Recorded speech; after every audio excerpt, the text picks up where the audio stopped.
দড়ি ছিঁড়ে গেছে মানে এক নতুন জীবনের শুরু। এই গল্পের শুরুটা কান্না বা কষ্টের হলেও শেষটায় আছে এক দারুণ শিক্ষা। আমি ভাবলাম যে যা হোক আমি করবো। তার জন্য আমি আমার যে ওখানে ফ্যান ছিল ওই ফ্যানে আমি একটা দড়ি ছিল ওই দড়িটা ওখানে আমি ঝুলি যখন তখন দড়িটা ছিঁড়ে পড়ে যায়। উত্তরটা খুঁজতে গিয়ে আমার মাথা এলোমেলো হয়ে যায়। তখন আমি ভাবি যে করব। তার কপালে মরণ নেই, এই বিষয়টা বোঝার পর শুরু হয় আরেক গল্প। সেই গল্পের যোগ্যতাই যেন মূর্খতা, কিন্তু তিনি এখানে দেখালেন নতুন চমক।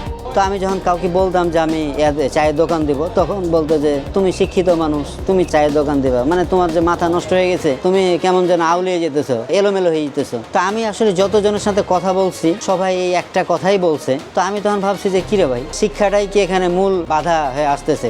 আর সেই থেকেই উল্টো পথে পা এবং সফলতার গল্প।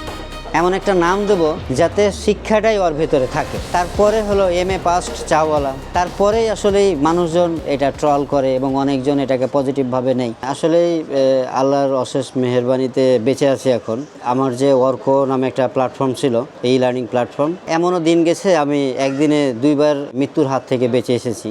আসলে মূলত আমি মনপুরা স্কুল অ্যান্ড কলেজের ইংলিশে লেকচারার ছিলাম। তো করোনা প্যান্ডামিকের পর টিচিং প্রফেশনে যারা ছিল তারা তো সবচেয়ে বেশি ঝামেলার ভিতর দেখেছে। তো তারপরে আমি চিন্তা করলাম যে আসলে এটা স্কিপ করা দরকার, কারণ কিছু বিজনেস করা দরকার। তখন যেহেতু আমি টিচিং প্রফেশনের সাথে জড়িত ছিলাম, তখন আমি একটা লার্নিং প্ল্যাটফর্ম দিই অর্ক নামে, এবং দেওয়ার পরে এই জায়গায় ভালো করতে পারতেছিলাম না। যারা ডিজিটাল মার্কেটার ছিল এবং ওয়েবসাইট ডেভেলপার ছিল তাদের কারণে হলো এই বিজনেসটাতে আমি ফেল করি, এবং বাড়ি থেকে যে জমি জমা বিক্রি করে টাকাগুলো অ্যারেঞ্জ করছিলাম, তখন এমন এক সিচুয়েশন গেছে যে আমি টাকাগুলো সবগুলো ব্যবসায় হয়ে যায়, লস হয়। আমি এমন এক ডিপ্রেশনে চলে যাই যে আমি সবাইকে কি উত্তর দিব। তখন আমি ভাবলাম যে যা হোক আমি আত্মহত্যা করবো।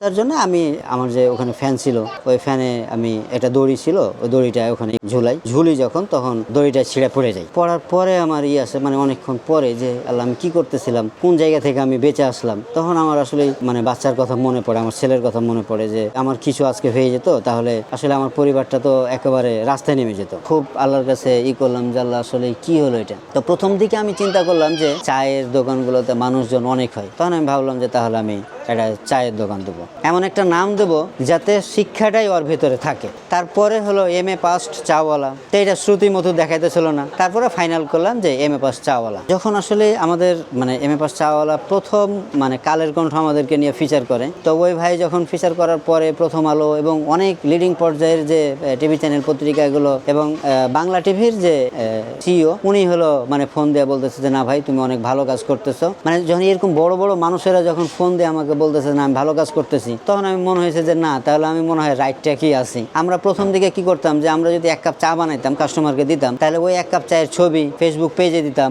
ইনস্টাগ্রামে দিতাম, টুইটারে দিতাম, এবং এভাবেই একটা পোস্ট আমাদের ভাইরাল হয়ে যায়। আমাদের বর্তমানে MA পাস্ট চাওয়ালার হলো এখন 2টা ব্রাঞ্চ, গুলশান নতুন বাজারে একটা আর মিরপুর 2 আর একটা। আমাদের প্ল্যান হলো 2028 সালের ভেতরে আমাদের ঢাকাতে প্রত্যেকটা থানাতে 2-3টা করে ব্রাঞ্চ থাকবে।